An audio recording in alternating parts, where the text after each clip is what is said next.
성경 말씀 같이 보시겠습니다. 요한복음 17장 20절입니다.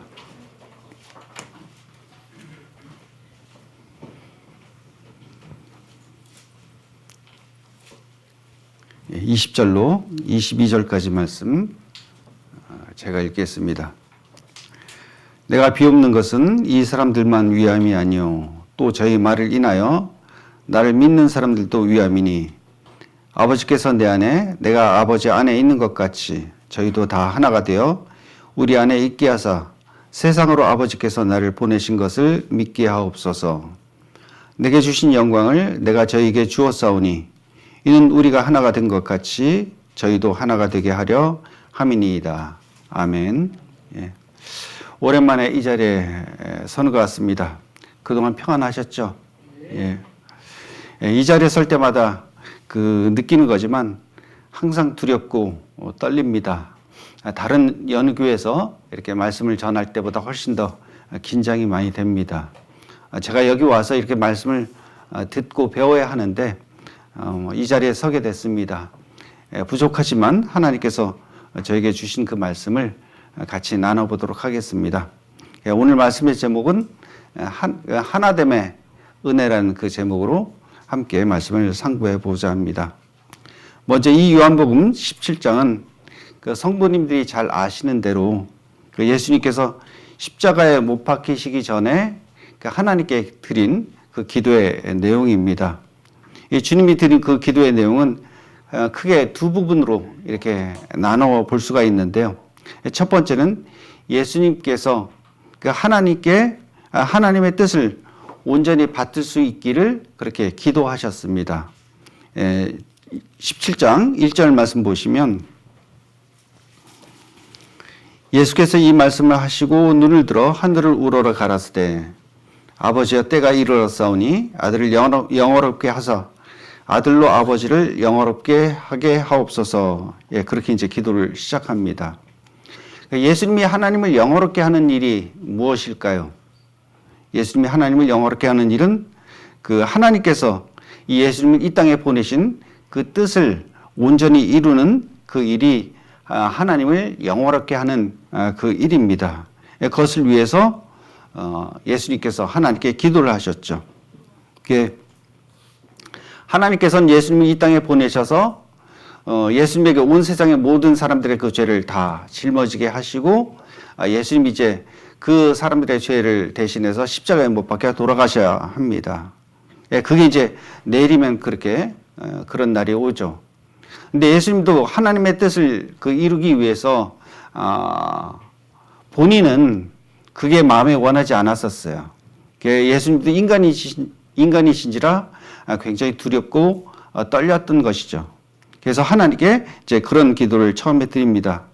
아버지여, 만일 할만하시거든 이 잔을 내게서 지나가게 하옵소서. 그렇게 이제 기도를 하죠. 그게 이제 예수님의 원래는 뜻이었습니다. 예수님이 원하는 부분이었었어요. 하지만 바로 이어서 예수님께서 하나님께 또 기도를 하죠. 그러나 나의 원대로 마옵시고 아버지의 원대로 하옵소서. 그게 이제 하나님의 마음이었습니다. 하나님도 인간인지라 그 십자가 형벌을 짊어지고 그렇게 돌아가시는 것이 너무나 힘들었기 때문에 그런 기도를 드렸지만 또 기도로 그것을 승리하고 극복을 했죠. 나의 원대로 마옵시고 아버지의 원대로 하옵소서. 그렇게 해서 그 십자가 형벌을 잘 감당할 수 있도록 기도를 했던 것입니다. 우리도 매번 이렇게 살다 보면 이제 그럴 때가 많이 있죠. 내 원이 있을 수 있고 또 하나님의 그 원이 있을 수 있습니다. 근데 그것이 서로 상반될 때 나는 무엇을 기도하는가, 나는 무엇을 바라고 원하는가, 그것을 우리가 생각해 보면서 주님의 기도가 우리 모두의 그 기도가 됐으면 좋겠다, 그런 생각을 해봅니다. 그리고 이제 두 번째로 하나님께 기도한 내용은 주님의 제자들과 이후에 구원받을 성도들을 위해서 예수님께서 기도하셨습니다. 예수님이 이제 마지막 하나님께 기도를 드리는데 그 기도를 드릴 때가 이제 내일이면 그 십자가 형벌을 당해야 하는 또 죽어야 하는 그런 날입니다. 그래서 그 하나님께 간절히 기도를 드리는데 첫 번째가 그 십자가 형벌을 잘 감당할 수 있도록 주님의 뜻을 이룰 수 있도록 그런 기도를 드렸고, 그 다음에 이제 두 번째로는 그 다음에 이제 주님의 제자들과 그 다음에 구원받는 성도들을 위한 그런 기도를 간절히 드리셨다 그 말입니다.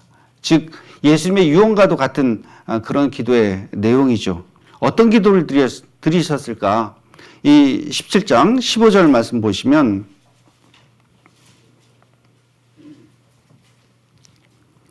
내가 비옵는 것은 저희를 세상에서 데려가시기를 위함이 아니요 오직 악에 빠지지 않게 보존하시기를 위함이니이다.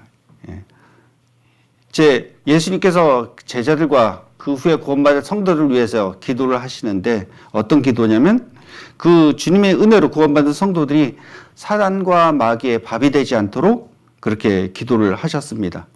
왜냐하면 그 우리의 대적 마귀가 두루 다니면서 섬길 자를 찾기 때문에 그렇습니다. 이 사단 마귀가 사람을 유혹할 때 써먹는 수법이 있죠. 6,000년 동안 변하지 않는 수법이 있습니다. 세 가지 그 방법인데 첫 번째는 육신의 정욕, 안목의 정욕, 이생의 자랑 가지고 사단 마귀는 우리를 끊임없이 넘어뜨리려고 그렇게 합니다. 제가 지난 그 중부 청년회 때 우리 청년들에게 드린 말씀이 있습니다. 그리스도인의 정체성에 대해서 첫 번째 말씀을 드렸었어요. 그리스도인은 누구인가 하는 말씀을 드렸고, 그 다음에 두 번째는 그리스도인은 무엇으로 살아야 하는가 하는 말씀을 드렸습니다. 왜 우리는 세상 사람들과 달리 살아야 하느냐 하는 것에 대해서 말씀을 드렸는데, 첫 번째는 나는 세상 사람들과 다르다는 것을 정확하게 우리가 인지를 해야 한다는 것이죠. 나는 구원받은 그리스도인이고 나는 하나님의 자녀로 거듭 태어난 그런 사람이다 하는 것을 우리가 확실하게 알아야 한다 그 말입니다. 그걸 알아야 그리스도인은 그러면 무엇으로 살아야 하는가 하는 거죠. 이 세상 사람들은 떡으로 살고 세상 정욕으로 살아가지만 우리 그리스도인들도 그렇게 살아갈 거냐는 거죠. 이 세상 사람들은 출세를 위해서 살고 돈을 위해서 살고 명예를 위해서 살고 그렇게 살아가지만 그것을 목표로 살아가지만 그리스도인들은 그렇게 살아가서는 안 된다는 것이죠. 그리스도인은 하나님의 말씀으로 살아야 하고 또 믿음으로 살아야 한다. 그것을 말씀드렸습니다. 우리 젊은 청년들이 진짜 어디 놀러 가고도 싶고 친구들 만나고 싶기도 하고 여러 가지 세상 것들에 빠져서 함께 그렇게 즐기면서 살아가고 싶은 그런 마음들이 가득 차 있을 겁니다. 비록 청년들뿐만 아니라 뭐 성인들도 마찬가지겠죠. 요즘 이 세상에서 우리를 유혹하는 것들이 얼마나 많이 있어요. 근데 우리 마음속에선 육신의 소욕도 있고 성령의 소욕도 있잖아요. 근데 그 육신의 소욕을 우리가 물리칠 수 있는 방법은 내 능력과 내 의지로는 도저히 안 됩니다. 우리가 성령을 쫓아서 그렇게 살아야지만 우리가 그리스도인으로서의 참다운 모습으로 그렇게 살아갈 수 있다는 것이죠. 근데 그렇게 살아가기 위해서 제일 먼저는 내가 누구인가를 정확하게 알아야 한다는 거죠. 내가 누구인가를 정확하게 알고 그 다음에 나는 어떻게 살아야 하는가 그것을 확실하게 깨닫지 않으면, 그것을 정립해 놓지 않으면 이 세상 사람들과 같이 그렇게 살아갈 수 있다, 그렇게 생각을 해봅니다. 첫 번째는 우리 주님께서 우리 구원받은 그리스도인들을 위해서 간절히 기도하는 첫 번째 그 기도의 내용이 뭐냐면, 우리 성도들이 이 세상에 많은 악들이 있는데, 많은 유혹들이 있는데 그 유혹에 빠지지 않기를 제일 먼저 간절히 기도하셨다. 그것이 첫 번째 기도의 내용인 것 같고, 두 번째는 17절 말씀 보시면 저희를 진리로 거룩하게 하옵소서. 아버지의 말씀은 진리니이다. 구원받은 성도들이 악에 빠지지 않을 뿐 아니라 거룩한 삶을 살기를 우리 주님께서는 기도하셨습니다. 내가 악에 빠지지 않는 것, 그것은 이제 소극적인 신앙생활이라 하면 그 다음에 더 한 단계 나아가서는 우리가 거룩한 삶으로 주님께서 또 하나님께서 기뻐하시는 그런 삶을 살면서 하나님께 영광을 돌리는 그런 삶이 하나님께, 우리 주님께서 원하셨던 그런 기도의 내용입니다. 그리고 또 기도를 하셨죠. 21절에 아버지께서 내 안에 내가 아버지 안에 있는 것 같이 저희도 다 하나가 되어 우리 안에 있게 하사 세상으로 아버지께서 나를 보내신 것을 믿게 하옵소서. 자, 구원받은 성도들이 말씀 안에서 또 진리 안에서 하나가 되기를 기도하셨습니다. 왜 주님께서는 우리가 하나 되기를 기도하셨을까? 왜? 그만큼 하나 되는 것이 중요하기 때문에 그렇습니다. 진짜 힘쓰지 않으면 안 되는 것이 교회가 하나가 되는 것이다. 그렇게 생각을 합니다. 그리고 또 교회가 하나가 되지 않으면 주님의 일들을 잘 감당할 수 없기 때문에 그렇습니다. 반대로 교회가 하나가 되면 주님의 역사가 크게 나타날 수 있다는 것입니다. 우리 교회가 참으로 그 주님의 역사가 풍성히 나타나고 또 주님의 능력이 그렇게 함께 임할 수 있는 것은 내 능력이 아니라는 거죠. 사람의 많고 적음에 있다는 것이 아니죠. 우리가 하나님의 말씀 안에서 진리 안에서 서로 하나가 되어서 그렇게 함께 나갈 때 그때 하나님의 역사는 풍성히 나타난다 그 말입니다. 여러분들 시너지 효과라는 말 아시죠? 예. 혼자 할 때보다 함께 할 때 더 큰 힘을 발휘한다고 합니다. 어떤 사람이 실험을 했는데 말 하나가 끌 수 있는 그 무게가 약 4톤이라고 합니다. 근데 말 둘이서 함께 그 짐을 끌면 2배가 아니라 약 22톤까지 그 짐을 끌 수 있다고 합니다. 그러니까 산술적으로는 1 더하기 1은 2인데 이 시너지 효과는 그 산술적인 그 능력보다 훨씬 더 뛰어나다는 거죠. 기러기도 마찬가지로 기러기가 하늘을 날 때 보면 갈고리 모양을 하고 여러 마리가 함께 떼를 지어서 그렇게 날아가죠. 예, 그렇게 날아가면 수백 킬로, 수천 킬로를 그렇게 날아갈 수 있다고 합니다. 혼자서는 도저히 불가능한데 이 기러기가 함께 그렇게 무리를 지어서 그렇게 날아가면 그렇게 날아갈 수 있다는 것이죠. 근데 반대의 경우도 있다고 합니다. 혼자 할 때보다 함께 할 때 훨씬 더 힘을 들 쓸 때가 있대요. 예를 들면 줄다리기 그 시합을 할 때 줄다리기 시합할 때 혼자서 이렇게 끌면 자기 힘을 다해서 이렇게 끄는데 여러 사람이 함께 줄다리기를 하면 자기 혼자서 쓰는 힘보다 훨씬 더 줄어들게 된다고 그래요. 그걸 링겔만 효과라고 합니다. 그러니까 우리 교회는 함께 할 때 더 큰 힘을 발휘해야지 또 함께 할 때 더 힘을 빼서는 안 될 것입니다. 제가 오늘 여기 이 자리에 서서 우리 성도님께 하나님의 하나됨의 그 은혜에 대해서 이렇게 말씀을 드리려고 하는데 성경에 보면 그 하나됨의 그 좋은 예가 나와요. 출애굽기 17장을 한번 보실게요.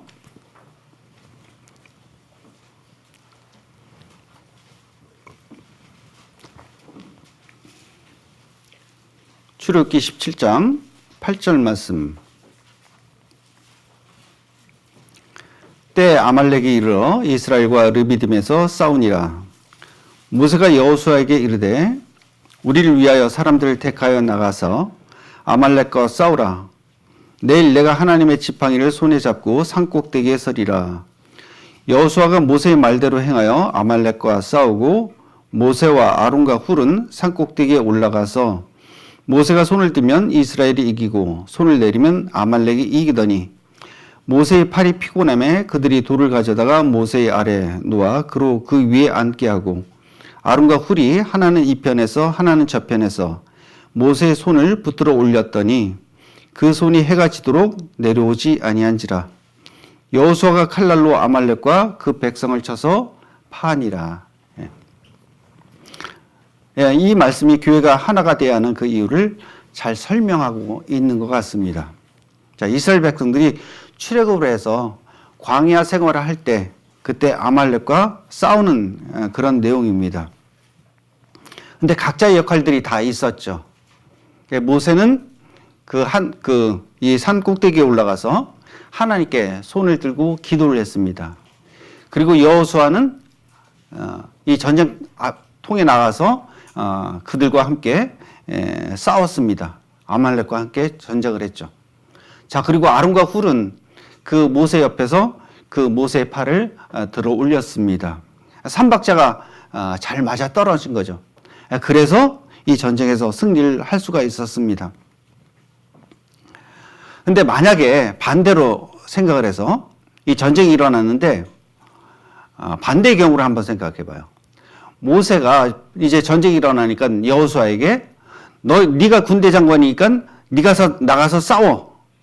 만약에 그랬다고 치자고요. 그리고 모세는 어떤 다른 행동도 취하지 않고 그냥 지시만 하는 거예요. 말로만 그렇게 했다고 가정을 해봐요. 또 여호수아는 당신이 지도자니까 당신이 알아서 하세요.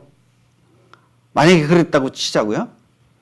그리고 아론과 훌은 나는 지도자도 아니고 나는 군대 장관도 아니니까 나는 몰라 하고 강 건너 불구경했다고 만약에 생각을 해보자고요.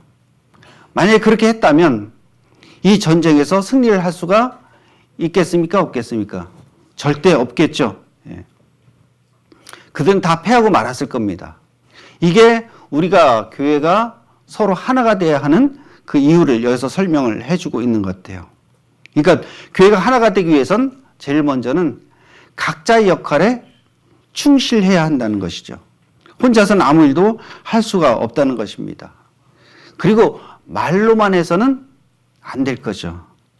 우리가 서로 부족한 부분이 있으면 도와주고 또 채워주고 보충해주고 그렇게 해야 하는 것입니다.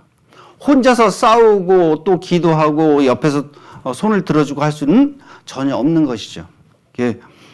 우리나라 속담에도 그런 말이 있죠. 백지장도 맞들면 낫다. 그런 말이 있습니다.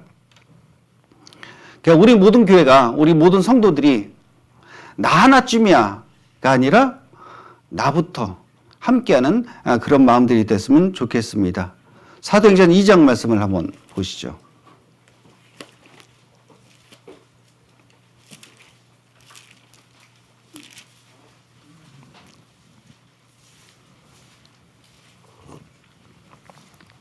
(2장 43절) 사람마다 두려워하는데 사도들로 인하여 기사와 표적이 많이 나타나니 믿는 사람이 다 함께 있어 모든 물건을 서로 통용하고 또 재산과 소유를 팔아 각 사람의 필요를 따라 나눠주고 날마다 마음을 같이하여 성전에 모이기를 힘쓰고 집에서 떡을 떼며 기쁨과 순전한 마음으로 음식을 먹고 하나님을 찬미하며 또 온 백성에게 칭송을 받으니 주께서 구원받는 사람을 날마다 더하게 하시니라. 저는 이게 진정한 교회의 모습이라고 생각을 합니다. 성도들끼리 서로 사랑을 나누고 또 모이기를 힘쓰고 또 말씀을 지키고 또 구원받는 성도들이 사람들이 날마다 생기는 그런 교회. 우리 서울생명교회가 그런 교회가 되면 참 좋겠죠. 또 그렇게 하시리라고 생각이 들어집니다. 근데 이런 모습의 출발점이 무엇이냐? 어디서 시작되는 것이냐? 이 모습의 출발점은 서로 마음을 같이 하고 함께 모일 때, 하나가 될 때 그렇게 될 수 있다는 것입니다. 저희 청주교회가 지난 2년 동안 좀 많이 힘들었습니다. 근데 지금은 많이 회복이 되어졌습니다. 어느 형제님이 교제 자리에서 이렇게 간증을 하면서 그런 간증을 하더라고요. 우리 교회가 이제 어느 정도 제자리를 잡고 그 형제 자매들의 그 심령이 회복될 수 있었던 동기가 두 가지가 있는 것 같다라고 말을 하더라고요. 첫 번째는 하나님의 말씀이고 두 번째는 찬송에 있는 것 같다. 그렇게 말을 하더라고요. 저희 청주에서는 그 성경 말씀을 이제 1년에 2독하기로 그렇게 이제 정하고 매일 8장씩 성경 말씀을 읽고 있습니다. 제가 이제 아침에 오늘 읽을 말씀을 이제 카톡으로 이렇게 보내요. 카톡으로 보내면 그 형제자매들이 이제 말씀을 읽고 카톡에 이제 댓글을 답니다. 저 오늘 말씀 읽었습니다. 말씀 읽었습니다. 이제 숙제 이제 검사를 하는 것이야. 그 이제 카톡을 이렇게 보내요. 예, 그리고 나서 1년 이제 끝나고 나서 우리가 이제 교제밤 행사할 때 그때 성경을 읽은 만큼 다독한 만큼 이제 문화상품권을 그렇게 드립니다.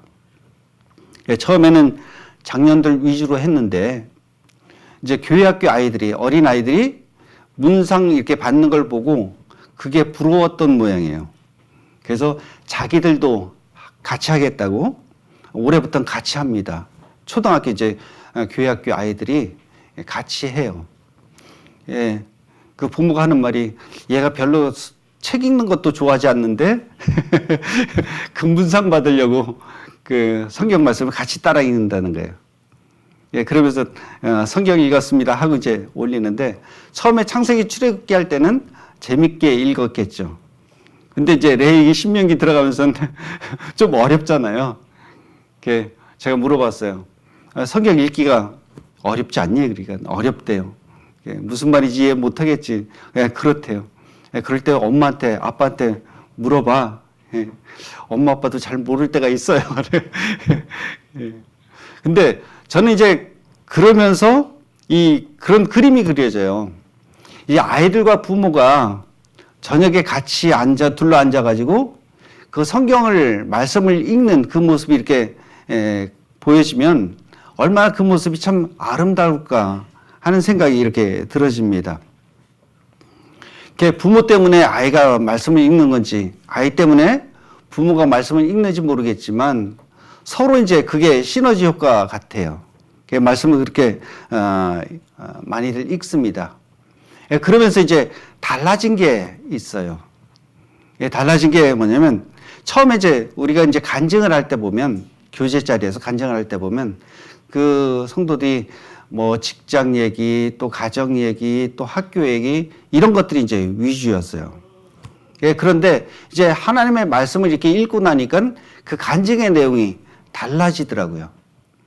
자기가 하나님 말씀을 읽고 묵상하면서 느꼈던 또 배웠던 그런 교훈 또 생활 가운데서 그 하나님의 말씀을 통해서 내가 알게 되었던 부분 체험했던 부분 그런 것들이 이렇게 간증을 하더라고요.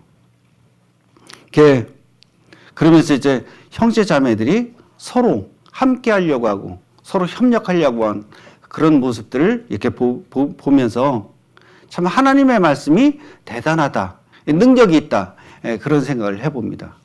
하나님의 말씀은 살았고 운동력이 있다고 말씀에 기록이 돼 있잖아요.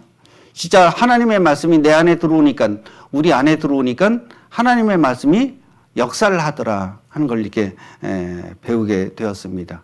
그런 가운데서 우리 성도들의 마음이 이렇게 이제 회복이 되고 새롭게 되는 것을 이렇게 느껴졌고요. 그리고 저희 이제 청주교회에서 작년에 겨울 수양회 때 저희 찬송을 불렀잖아요. 은사 발표할 때 우리는 하나라는 그런 찬송을 불렀는데 혹시 여러분들 기억나세요? 그 찬양을 부르면서 참 많은 그 하나님의 은혜를 우리 교회 성도들이 받았던 것 같아요. 찬양 연습을 할 때 형제자매들이 서로 하나가 되는 모습을 이렇게 봤습니다. 찬양을 하면 그렇게 되는 것 같아요. 우리 뭐 설교에도 찬양대가 굉장히 이렇게 많은데 찬양을 하게 되면 찬양을 하면서 배운 게 뭐냐면 자기 목소리가 튀어서는 안 된다. 첫 번째 그걸 배웠어요. 그러니까 다른 사람들과 화음을 이뤄야지 내가 잘한다고 그래서 내 목소리만 크게 키우고 막 튀면은 그건 합창이 아니다. 그리고 대신에 입을 크게 벌려라. 이게 입을 크게 벌리고 서로 목소리를 실어라. 그런 걸 배웠습니다. 저희가 이제 작년에 그렇게 은사 발표를 할 때 찬양을 부를 때 13명인가 14명인가 그렇게 됐었어요. 우리 교회 이제 형제들만 하긴 좀 숫자가 부족해서 서울교회에서도 꼬우고 안산교회에서도 꼬우고 그렇게 해서 이제 어느 정도 숫자를 맞춰서 그렇게 함께 찬양을 했는데 그 찬양을 하면서 너무너무 좋았습니다. 찬양을 다 같이 이렇게 부르고 나서 형제들이 감동을 해서 눈물을 흘리더라고요. 또 저는 그 가사말이 너무나 좋았습니다. 그 우리는 하나라는 그 가사말이 잠깐 읽어볼게요. 외로움도 견뎌 나가겠소. 바보란 소리를 들어도 좋소. 날 비웃는 그 비웃음들을 주의 사랑으로 받아주겠소. 이 모든 것이 힘들다는 것을 주님은 내게 알려줬소. 주님의 사랑은 너무나 넓고 크고 그래서 나는 살아가겠소. 우리 모두 손을 내밀어서 넘어진 형제 일으켜 주세. 사람이 살면 한 번 사는 것을 걸음 멈추고 생각해 보세. 시냇물이 강으로 흘러서 저 바다와 하나가 되듯이 우리는 하나요. 주 안에 우린 하나. 우리는 하나가 돼야 하오. 우리 모두 손에 손을 잡고 저 험한 벌판 걸어가 보세. 가다 보면 폭풍도 지나고 푸른 초원도 지나갈 거요. 오직하면 우리 형제들이 여러분께 호소를 하오. 지금도 모든 것 늦지는 않았으니 주 안에 우린 하나, 우리는 하나가 돼야 하오. 예, 그런 이제 그 가사말이었었어요. 근데 그 찬송을 하면서 그런 생각이 들더라고요. 그 성경 말씀에도 보면 찬송 중에 거하시는 하나님이란 그 말씀이 있죠. 예. 진짜 찬송을 부를 때 우리 심령의 새로워짐을 그렇게 느끼는 것 같습니다. 예. 그렇게 하면서 한 6개월 동안 저희가 이제 연습을 했는데 그 6개월 동안 우리가 찬송을 하면서 교회 형제매들이 서로 잘하려고 서로 이제 민폐를 안 끼치려고 예, 그렇게 하면서 열심히 이렇게 연습을 하는 그 모습들이 너무너무 아름다웠다 그렇게 봅니다. 하여간 우리 교회가 그렇게 이제 그런 과정들을 통해서 하나하나씩 이렇게 새롭게 되어지고 또 회복되어지는 그 모습들이 너무 감사가 되어지더라고요. 이 성경에 보면 서로 하나가 된 모습도 기록이 되어 있고 또 하나가 되지 않은 그런 모습도 이 성경엔 나와 있습니다. 한번 찾아볼게요. 여호수아서 6장 말씀을 보시겠습니다.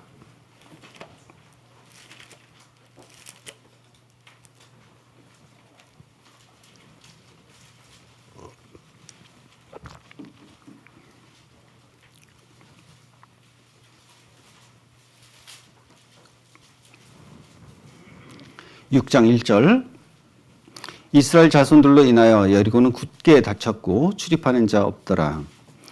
여호와께서 여호수아에게 이르시되 보라 내가 여리고와 그 왕과 용사들을 내 손에 붙였으니 너희 모든 군사는 성을 둘러 성 주위를 매일 한 번씩 돌되 엿새 동안을 그리하라. 제사장 7은 7 양각 나팔을 잡고 언약궤 앞에서 행할 것이요 제7일에는 성을 7번 돌며 제사장들은 나팔을 불 것이며 제사장들이 양각 나팔을 길게 울려 불어서 그 나팔 소리가 너에게 들릴 때에는 백성은 다 큰 소리로 외쳐 부를 것이라. 그리하면 그 성벽이 무너져 내리리니 백성은 각기 앞으로 올라갈지니라. 자, 우리가 잘 아는 대로 여리고성은 난공불락의 그런 성입니다.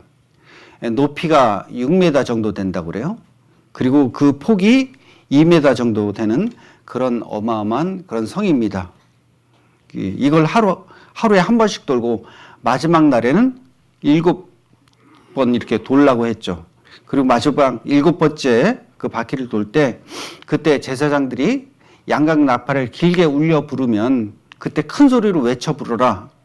외쳐라. 그러면 이 여리고성이 무너질 거다. 그렇게 하나님께서 말씀해 주셨습니다. 자, 여러분 같으면 하나님께서 이렇게 말씀하시면 이해가 가세요?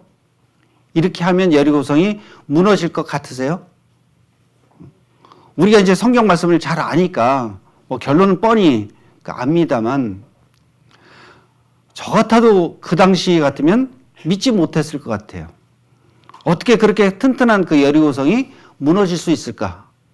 매일 한 바퀴씩 돌고 마지막 날 7바퀴 돈다고 손치더라도 어떻게 그 튼튼한 성이 무너질 수 있을까? 어떻게 그 여리고성을 우리가 함락할 수 있을까? 그렇게 생각할 수 있을 겁니다. 근데 그게 말대로 하나님의 말씀대로 됐잖아요. 그 말씀대로 돼서 그 여리고성이 와르르 무너졌습니다.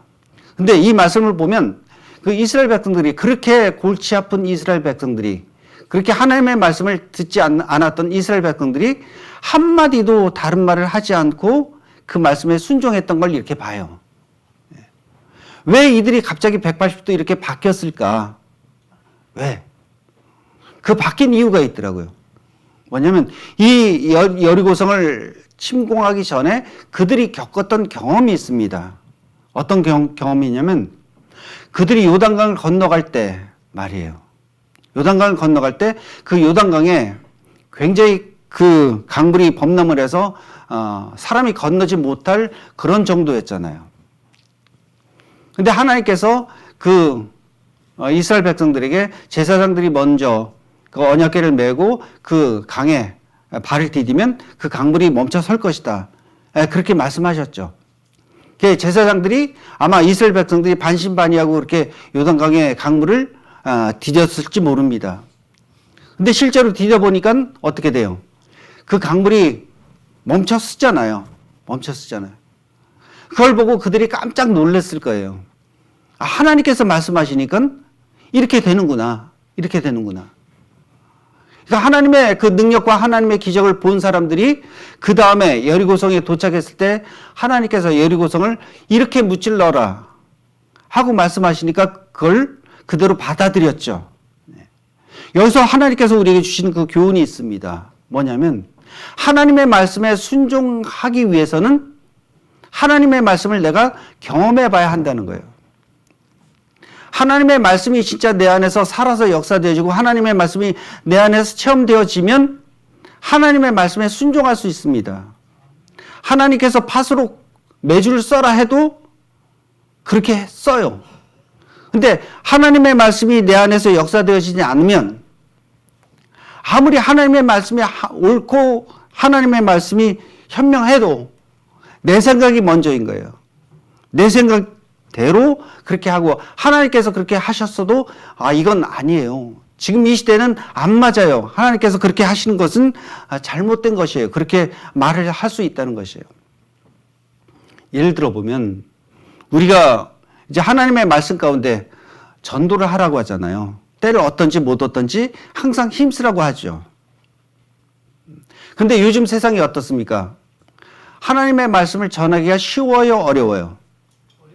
어렵죠. 직장에서도 하나님의 말씀을 전하지 못하게 그렇게 하고 있습니다. 그래서 전도를 못 한다고 그래요.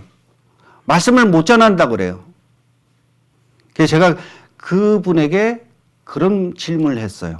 그럼 하나님의 말씀이 틀렸네? 하나님의 말씀이 틀렸잖아요. 그러면 우리가 시작성경, 예수님이 오시고 나서 지금까지 2000년 역사인데 2000년 역사 중에 가장 전도하기 쉬웠던 때가 언제냐? 가장 전도하기 쉬웠던 때. 아니면 반대로 가장 전도하기 어려웠던 때가 언제냐? 지금이냐? 아니면 초대교회 당시냐? 옛날에는 초대교회 당시 때는 하나님의 말씀을 전하면 예수의 도를 전하면 어떻게 됐어요? 맞아 죽었죠.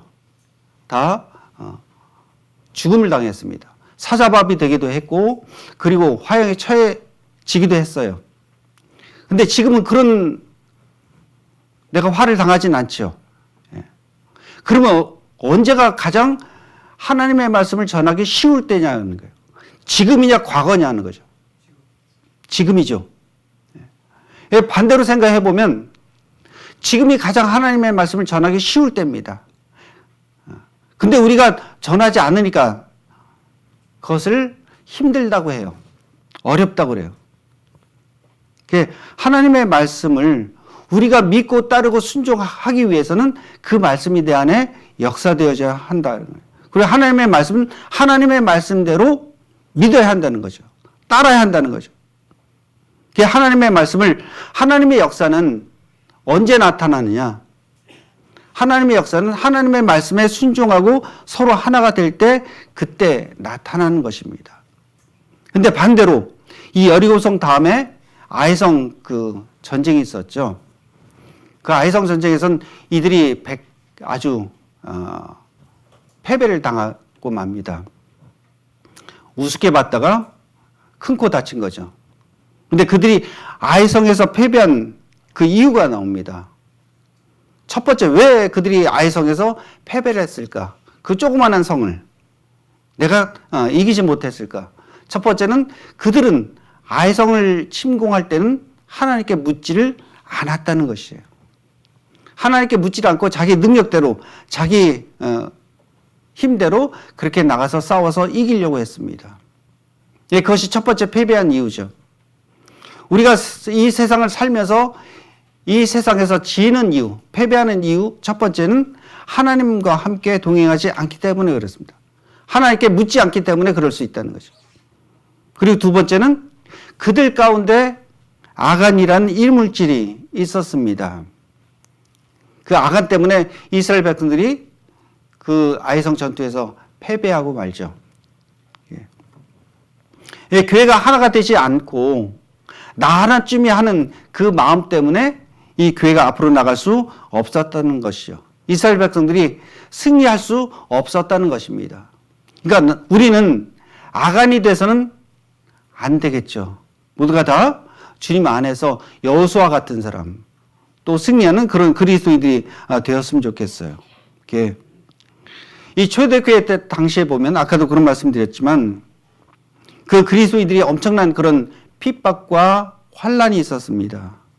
예수를 믿는다는 것 때문에 그들이 화형을 당하기도 하고 사자밥이 되기도 했습니다.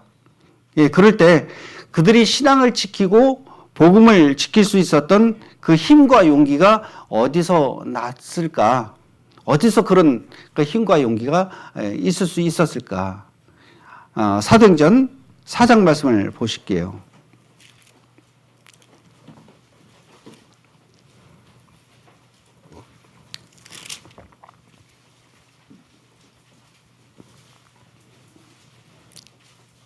사도행전 4장 29절. 주여 이제도 저희의 위협함을 하감하옵시고 또 종들로 하여금 담대히 하나님의 말씀을 전하게 하여 주옵시며 손을 내밀어 병을 낫게 하옵시고 표적과 기사가 거룩한 종 예수의 이름으로 이루어지게 하옵소서 하더라. 이들이 예수의 도를 전하는 것 때문에 많은 환난과 핍박이 있었습니다. 지금으로 말하면 우리가 직장에서 전도하는 일 때문에 내가 고난받고 내가 왕따 당할 수 있고 내가 따돌림 당할 수 있다 그 말입니다. 자, 그러면 어떤 기도를 드려야 할까요? 우리들 마음속에는 이들이 이렇게 환난과 핍박을 당하면 어떤 기도를 드려야 돼요? 이 환난과 핍박을 면하게 하소서, 피하게 해주세요. 나에겐 이런 환난과 핍박이 오지 않게 해주세요 하고 그런 기도를 드릴 수가 있습니다. 나에게 이런 어려움이 오지 않도록 해주세요 하고 그렇게 기도를 할 수가 있을 거예요. 그런데 이들은 어떤 기도를 드렸냐면 주여 이제도 저희 위협함을 하옵시고 또 종들로 하여금 담대히 하나님의 말씀을 전하게 하옵소서. 그러할지라도 세상은 나에게 전도하지 못하게 하고 신앙생활을 하지 못하게 할지라도 내가 거기에 위축되지 않고 신앙생활을 잘할 수 있게 해주세요. 내 입을 열어서 주님을 증거할 수 있게 해주세요 하는 그런 기도를 이들이 드렸다 그 말입니다. 자, 그렇게 기도를 드리니까 어떤 결과가 나타났냐면 31절 말씀에 빌기를 다음에 모인 곳이 진동하더니 무리가 다 성령이 충만하여 담대히 하나님의 말씀을 전하니라. 이게 성경의 진리고 원리입니다.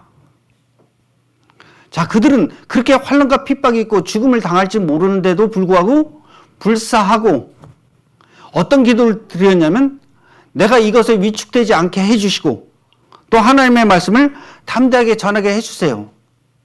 그렇게 기도를 하니까 성령이 충만해서 다 하나님의 말씀을 충만히 전하게 됐다고 말이죠. 제가 아까 주보 보니까 4월 달에 또 서울교회도 전도 집회가 있더라고요. 물론 저희 교회도 있습니다. 함께 기도를 해 주시기 바랍니다. 근데 우리가 전도 집회를 이렇게 하면 많은 분들이 오셔서 말씀을 들으면 참 좋잖아요. 저는 그 말씀이 생각이 나더라고요. 심은 대로 거둔다. 그건 이제 자연 법칙이죠. 하나님께서 정해놓은 법칙이 있습니다. 심으면 거둔다. 또 심은 만큼 거둔다. 내가 적게 심으면 적게 거둘 거고, 안 심으면 못 거둘 거다. 내가 또 육체의 소욕으로 심으면 죽음을 당할 거고, 썩음을 당할 거고, 또 성령의 소욕으로 심으면 생명과 평안을 얻을 것이다. 근데 사람들은 콩을 심어놓고 팥을 얻기를 원해요. 또 팥을 심어놓고 콩을 얻기를 원해요. 또 적게 심고 많이 거두기를 원해요. 또 내가 육체의 소욕대로 살면서 성령의 역사가 나를 통해서 나타나기를 원합니다. 그건 잘못된 거죠. 그럴 경우는 절대 없습니다. 그러니까 우리 교회가 점점 더 부흥하고 또 하나님의 말씀이 전해지고 아까 나온 것처럼 구원받는 사람들이 날마다 더해지길 원한다면 누구부터 먼저 해야 돼요? 나부터 먼저 해야 된다. 나부터. 내가 심지 않으면 절대 거둘 수가 없다는 것이죠. 예. 기도는 하나님의 능력을 이끌어내는 그런 통로입니다. 그 기도로 이 많은 사람들이 담대함을 얻었어요. 담대함을 얻고 하나님의 말씀을 왕성하게 전했습니다. 그래서 초대교회 때 많은 구원의 역사들이 일어나게 된 것이죠. 예. 사도행전 찾았으니까 12장 말씀을 보실게요.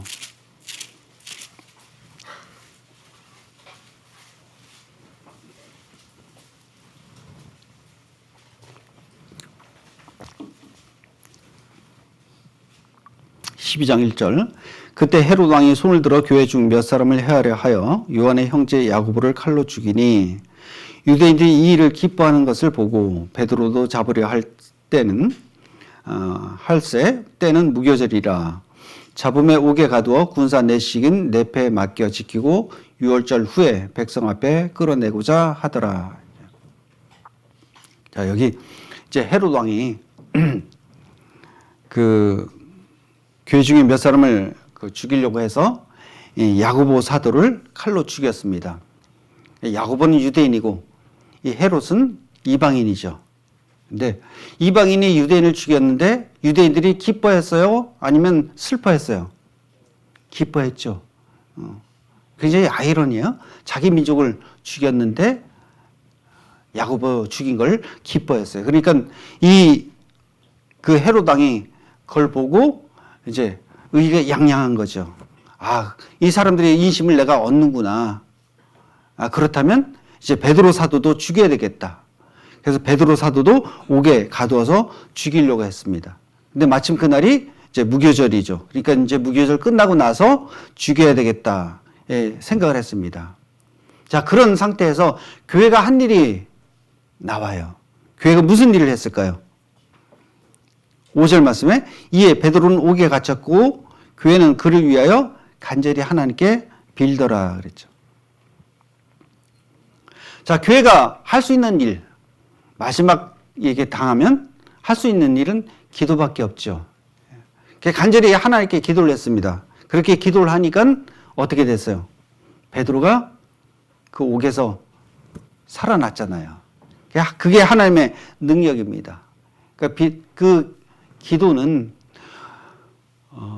하나님의 능력을 이끌어내는 통로다.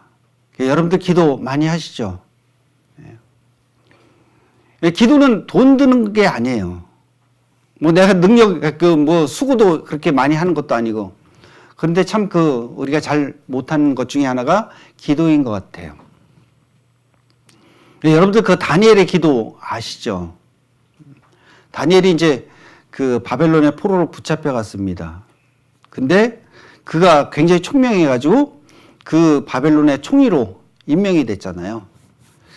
바벨론의 총리뿐만이 아니라 그 다음 왕국인 메데 바사 제국의 총리까지도 그렇게 역임을 했습니다.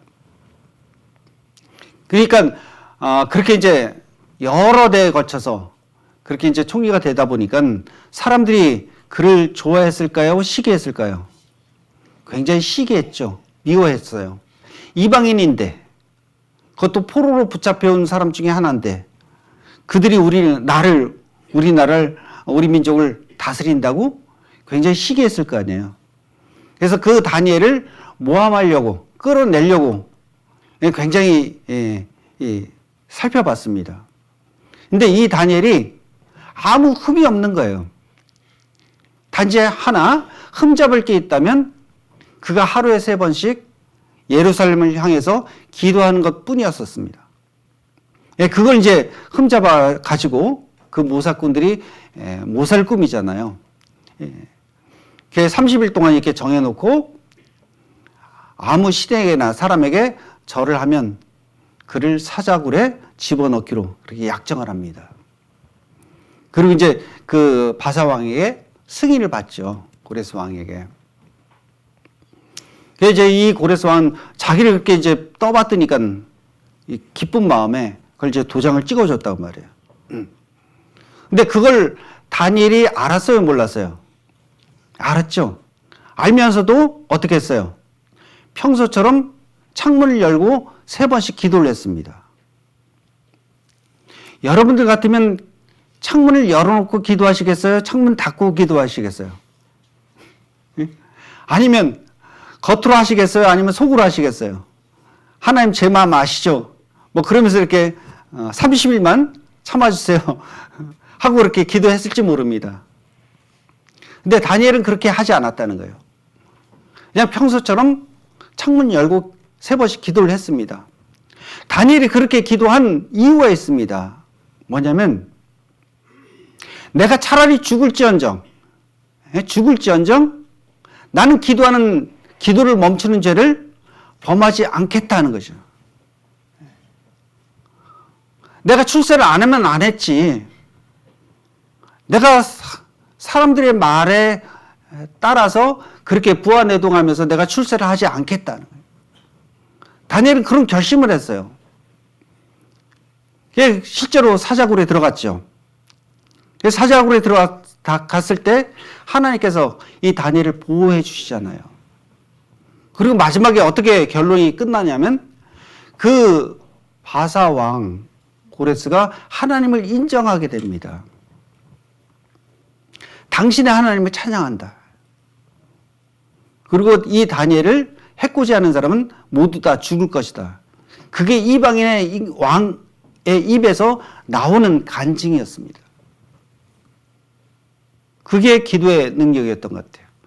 우리도 보면 어떤 사람은 기도하면 죽는다고 해도 기도를 하는데 어떤 사람은 기도해도 누가 이렇게 해코지하는 그런 사람이 없는데도 기도를 안 하는 그런 사람이 있다고 하면 하나님께서 어떤 사람을 들어 쓰시겠냐는 거죠. 하나님께서 다니엘을 그렇게 들어 쓰신 이유가 여기에 나오는 것 같아요. 다니엘은 마음을 정하고 그렇게 주님을 위해서 그렇게 살아갔습니다. 하나님께 충성을 다하고 하나님께 순종하고 그렇게 살아갔던 사람이죠. 여기 계신 모든 우리 형제자매님들이 그렇게 같이 삶을 살아갔으면 좋겠습니다. 오늘 하나님의 그 하나됨의 그 은혜에 대해서 이렇게 말씀을 드리는데 우리가 그러면 어떻게 해야 하나됨을 지킬 수 있을까? 어떻게 해야? 무엇을 해야 내가 하나됨을 지킬 수 있을까? 그 부분을 남은 시간에 말씀드리도록 하겠습니다. 먼저 우리가 하나 되기 위해서는 서로의 목적과 목표가 같아야 합니다. 빌립보서 3장 말씀을 볼게요.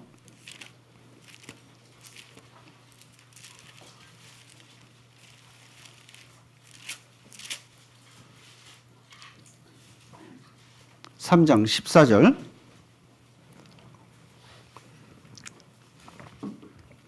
표대를 향하여 그리스도 예수 안에서 하나님이 위에서 부르신 부름의 상을 위하여 쫓아가노라.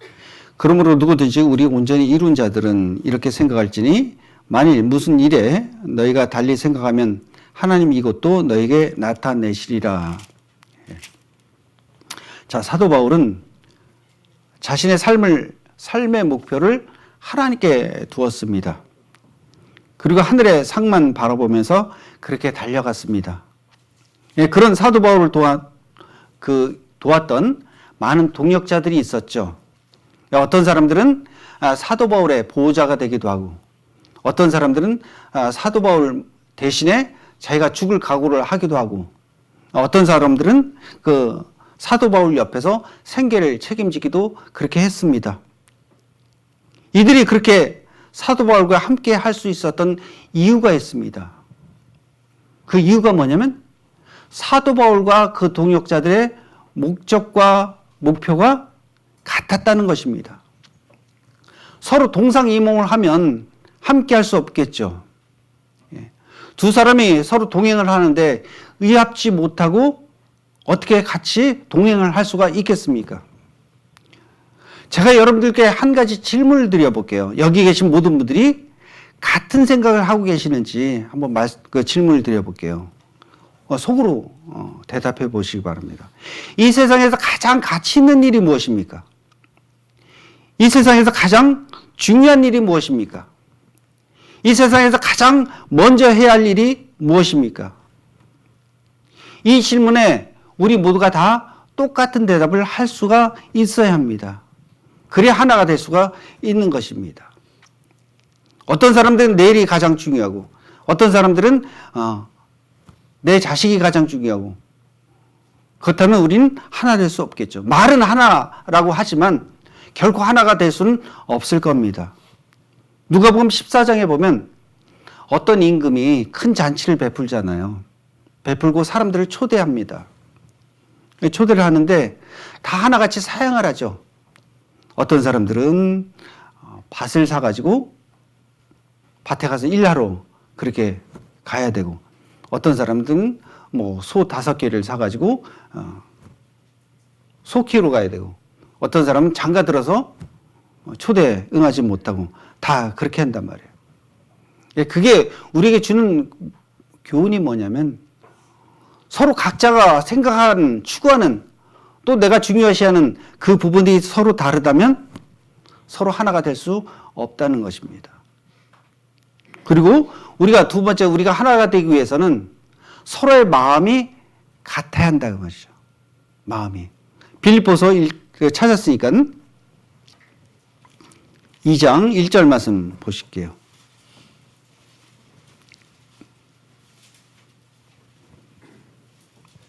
그러므로 그리스도 안에 무슨 권면이나 사랑의 무슨 위로나 성령의 무슨 교제나 긍휼이나 자비가 있거든 마음을 같이하여 같은 사랑을 가지고 뜻을 합하며 한 마음을 품어 아무 일에든지 다툼이나 허용으로 하지 말고 오직 겸손한 마음으로 각각 자기보다 남을 낮게 여기고 각각 자기 일을 돌아볼 뿐더러 또한 각각 다른 사람들의 일을 돌아보아 나의 기쁨을 충만케 하라. 너희 안에 이 마음을 품으라. 곧 그리스도 예수의 마음이니. 우리가 하나가 되기 위해서는 서로 마음이 같아야죠. 그죠? 마음이 틀리면 하나가 될 수가 없을 겁니다. 근데 어떤 마음을 가져야 하느냐? 어떤 마음? 여기에 나와 있는 것처럼 그리스도 예수의 마음을 우리가 품어야 한다 그 말이죠. 그리스도 예수의 마음은 단정적으로 말씀드리면 온유와 겸손한 마음이죠. 예. 나보다 남을 낮게 여기는 게 그게 겸손입니다. 우리가 겸손하지 않으면 하나됨을 깨뜨리는 거예요. 예를 들어 볼게요. 내가 잘났어요. 내가 잘났는데 저 형제 자매는 못났어요. 못났어요. 내가 생각하기에. 그러면 내가 저 형제 자매와 함께 할 수 있겠어요? 없겠어요? 없겠죠. 그러니까 우리는 교회 안에서 겸손해야 합니다. 자, 예수님이 우리와 하나 되기 위해서 제일 먼저 하신 일이 뭐예요? 우리와 하나 되기 위해서. 예수님이 우리와 하나 되기 위해서 제일 먼저 하신 것은 하나님의 그 본체, 형상을 버리고 이 땅에 내려오신 것입니다. 하나님 자신을 내려놓은 거예요. 예수님이 하나님 스스로 하나님이란 그 지위와 직분을 가지고 이 땅에 내려오셨으면 절대 우리 인간들과 하나가 될 수가 없었습니다. 그러니까 우리 예수님도 우리와 하나 되기 위해서 제일 먼저 하신 것이 뭐냐면 자신을 내려놓는 것이었었어요. 그래서 누가 그런 말을 하잖아요. 우리 교회에 들어오면 모두 다 계급장 띄고 들어오라고. 세상에서 내가 뭐 장관이고 또는 뭐 사장이고 내가 뭐여도 교회 와서는 빗자루 들으려면 빗자루 들고 설거지 하려면 설거지하고 그래야 한다는 것이죠. 내가 누구간데 그랬다가는 큰일 난다고 말입니다. 진짜 우리가 주님의 마음, 겸손한 마음, 그 마음으로 서로가 하나가 될 때 하나가 될 수 있다. 그리고 또 우리가 하나가 되기 위해서는 주님의 일에 적극적으로 참여해야 한다. 동참해야 한다. 그 말씀을 드리고 싶습니다. 열왕기하 3장 말씀을 보실게요.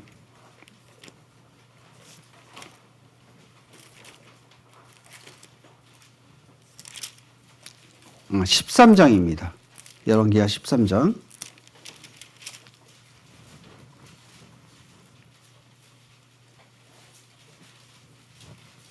14절.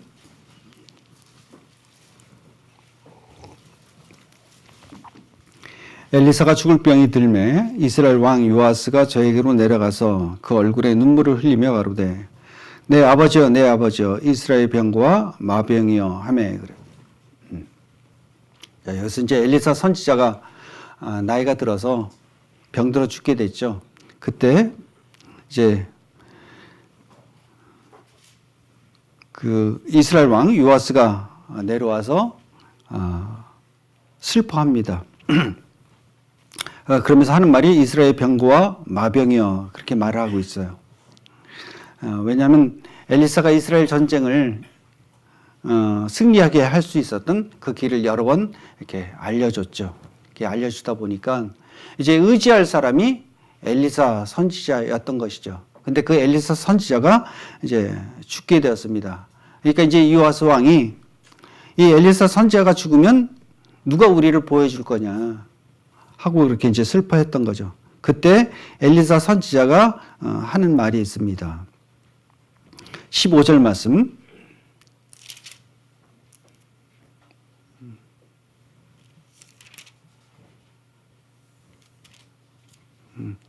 15절 말씀. 엘리사가 저에게 이르되 활과 살들을 취하소서. 활과 살들을 취하매 또 이스라엘 왕에게 이르되 왕의 손으로 활을 잡으소서. 그 손으로 잡음에 엘리사가 자기 손으로 왕의 손을 안찰하고 가로되 동편 창을 여소서. 곧 열매 엘리사가 가로되 쏘소서. 곧 쏘매 엘리사가 가로되 이는 여호와의 구원의 살 곧 아람에 대한 구원의 살이니 왕이 아람 사람을 진멸하도록 아벡에서 치리이다. 예. 그렇게 말을 합니다. 걱정하지 마라. 내가 죽어도 이 여호와의 구원의 살 이것이 이스라엘을 지켜줄 거다 하고 이제 말을 합니다. 예, 그러면서 18절 말씀에 또 가로되 살들을 취하소서. 곧 취함에 엘리사가 또 이스라엘 왕에게 이르되 땅을 치소서. 이에 3번 치고 그친지라. 이 요아스 왕이 3번 치고 그친 것 때문에 나중에 이 엘리사 선지자에게 질책을 받죠. 자, 여기서 제가 여러분께 질문 한번 드려볼게요. 만약에 여러분들이 이런 말을 들었다면 엘리사 선지자에게 땅을 치라고 그렇게 말을 했다면 여러분들은 몇 번을 칠 것 같아요? 몇 번을? 최소한 3번 이상은 치겠죠. 3번 쳐서 책망을 받았으니까 3번 이상은 칠 겁니다. 몇 번을 쳐야 하냐면 고만 치라고 할 때까지 아마 땅을 쳤어야 했을 거예요. 이 땅을 치라고 한 그 말은 뭐냐면 이 아람 나라를 치게 해주는 횟수를 여기서 말하고 있습니다. 그러니까 당신이 그렇게 이 이스라엘을 원한다면, 생각한다면 당신이 생각한 만큼 땅을 치라는 거예요. 생각한 만큼. 근데 이 요아스 왕은 3번 치고 그친 거죠. 형식에 그치고 말았던 것입니다. 그래서 나중에 그들이 이 아람의 침공을 받고 멸망을 당하게 되는 그런 과정이 있습니다. 왜 우리는 그렇게 몇 번씩 이렇게 체험함에도 불구하고 3번만 치고 말까요? 그건 내 마음이 거기에 담겨져 있지 않기 때문에 그렇습니다. 예, 우리가 이렇게 보면 어떤 사람은 신앙생활을 합니다. 신앙생활을 하는데 그 신앙생활을 하는 것 같은데 어때 보면 그 사람이 없어요. 정작 중요할 때는 그 사람이 안 보여요. 정작 함께 해야 할 때, 그 사람이 필요할 때는 그 사람이 안 보인다 그 말입니다. 저 사람이 교회는 다니긴 다니는 것 같은데 어떨 때 보면 교회 나오고 어떨 때 보면 교회 안 나오고, 예, 그럴 경우가 있죠. 왜냐하면 내 마음이 오로지 거기에 담겨져 있지 않기 때문에 그럴 수 있다는 것입니다. 이 요아스 왕이 그렇게 잘못 행한 그것 때문에 이 질책을 받은 것처럼 우리가 어차피 신앙생활을 하기로 한 거, 또 구원받은 그 그리스도인으로서 살아가는 그 삶에 있어서 완전히 내가 구별되고 그렇게 주님 앞에 거룩한 삶을 드리고 하나님께 영광을 돌리면서 그렇게 살아갈 수 있는 그 이유는 뭐냐면 내 마음을 확실하게 정해야 한다는 것이죠. 다니엘도 뜻을 정했습니다. 다니엘의 세 친구도 그렇게 뜻을 정했습니다. 그리고 성경에 나오는 모든 사람들이 다 그렇게 뜻을 정했습니다. 내가 죽으면 죽으리라 하면서 그렇게 나아갔던 것이죠. 근데 내가 세상도 걸치고 또 교회도 걸치면 이렇게 될 수 있다는 것입니다. 그리고 또 우리가 하나 되기 위해서는 내 개인의 목적을 앞세우면 안 됩니다. 교회의 목적이 있고 내 삶의 목적이 있죠. 뭘 먼저 해야 돼요? 뭘? 성경 말씀에 그렇게 돼 있잖아요. 너희는 먼저 그의 나라와 그의 일을 구하라. 그리하면 이 모든 것을 너희에게 더하시리라. 그런 말씀이 있죠. 어떤 사람이 그러더라고요. 이 말씀을 하니까 요즘 세상에 어떻게 그럴 수 있습니까? 요즘같이 바쁘고 힘든 세상에 우리가 어떻게 교회 일 먼저 하고 주님 일 먼저 하고 그렇게 할 수 있습니까? 그래서 제가 그분에게 말씀드렸어요. 그럼 하나님의 말씀이 틀렸습니까? 잘못됐습니까? 절대 아니죠. 그죠? 이 희한하게도 하나님의 말씀은 아까 말씀드렸잖아요. 짧게는 2000년의 역사를 가지고 있습니다. 길게는 4000년, 5000년의 역사를 가지고 있죠. 근데 성경 말씀이 변했어요, 안 변했어요?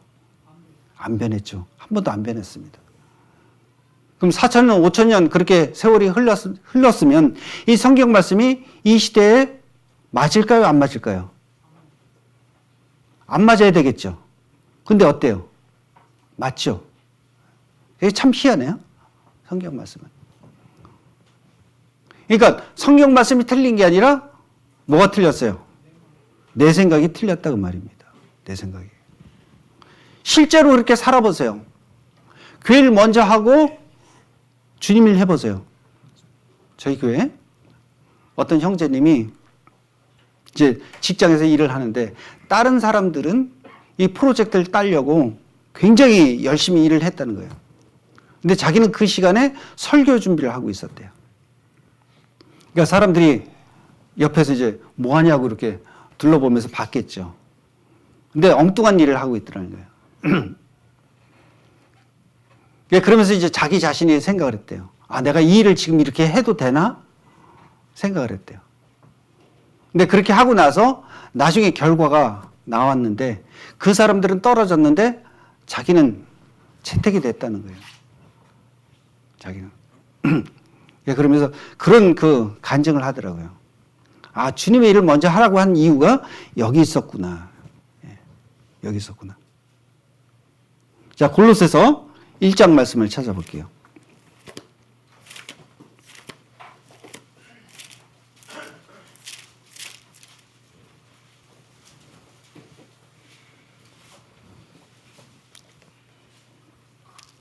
골로새서 1장 24절 말씀. 내가 이제 너희를 위하여 받는 괴로움을 기뻐하고 그리스도의 남은 고난을 그의 몸된 교회를 위하여 내 육체에 채우노라. 사도 바울이 한 말이죠. 사도 바울이 그 고난과 고충을 당하는 그 이유, 그게 뭐냐면 교회를 위해서 그랬습니다. 교회를 위하여. 그러니까 내 개인보다는 이 사도 바울은 교회를 먼저 생각하는 마음이 앞섰다는 것이죠. 우리도 그런 여러 가지 힘들고 어려운 그 고난과 고충이 있을지라도 뭘 위해서? 내 개인을 위해서가 아니라 교회를 위해서 먼저 행해야 한다.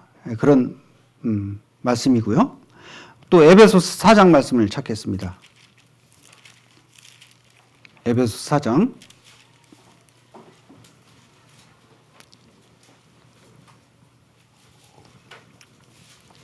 4장 3절 한 절만 같이 읽어보겠습니다. 시작. 평안에 매는 줄로 성령이 하나 되게 하신 것을 힘써 지키라. 우리를 하나 되게 하신 분이 있어요. 누가 하나 되겠어요? 누가? 여기 답 나오잖아요. 성령이 우리를 하나 되게 하셨어요. 그러니까 우리는 누구를 쫓아가야 돼요? 성령을 쫓아가야죠. 성령을 쫓아가면 우리는 하나가 될 수 있습니다. 근데 내 안엔 육체의 소욕도 있고 성령의 소욕도 있죠. 내가 육체의 소욕을 쫓아가면 우리는 하나 될 수 없습니다. 내 마음이 원하는 대로, 내 생각대로 그렇게 살다 보면 우리는 절대 하나가 될 수 없습니다. 하나가 되지 못하면 주님의 역사는 나타나지 않습니다. 근데 반대로 우리가 내 뜻을 접고 주님의 뜻을 위해서 우리가 함께 살아갈 때, 그리고 내 생각보다는 교회 목적에 우리가 먼저 앞두고 그렇게 살아갈 때, 그때 서로가 하나가 될 수 있고, 그때 이 교회는 부흥할 수 있고 날마다 구원받는 숫자가 더할 수 있습니다. 그것이 우리 주님께서 우리에게 주신 그 교훈이라고 생각합니다. 그래서 오늘 부족한 이 말씀을 드리지만 그 하나됨의 은혜가 무엇인가, 왜 우리가 하나가 되어야 하느냐, 그 말씀을 이렇게 드립니다. 그래서 주님께서 이 교회에 진짜 크고 넘치는 그런 놀라운 그 은혜와 역사가 풍성히 임하길 바랍니다. 기도드리고 마치겠습니다.